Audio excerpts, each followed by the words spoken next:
শুধু সালাম দিতে বাজারে যাইতেন, মানুষের দেখবো সালাম দেবো এই জন্য। কাজে যে কোনো মানুষ যাকে দেখে মুসলমান মনে হয় অথবা অন্তত অমুসলমান মনে হয় না, আপনি দেখলে পারলে সালাম দিয়ে চলে যাবেন। সালাম দিয়ে দাঁড়াতে হবে, কথা বলতে হবে, কেমন না? মুসলমানে দেখা হলেই সালাম, দেখা হলে একটু পরে আবার দেখা হলে আবার সালাম, কথার আগে সালাম। সালামের কিছু সুন্নত নিয়ম আছে, আমরা আবার সেগুলোও মানি না। কোনো ইবাদতের সওয়াব পূর্ণ হবে, সওয়াব পাওয়া যাবে যখন নবীজির তরিকায় হয়।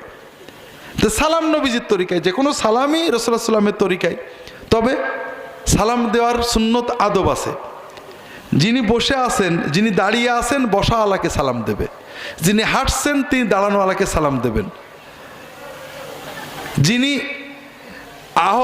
বাহনে চড়ে যাচ্ছেন, সাইকেলে, গাড়িতে, তিনি রাস্তা দিয়ে হেঁটে যাওয়া বা বসাওয়ালাকে সালাম দেবেন। যিনি মাজলিসে আসলে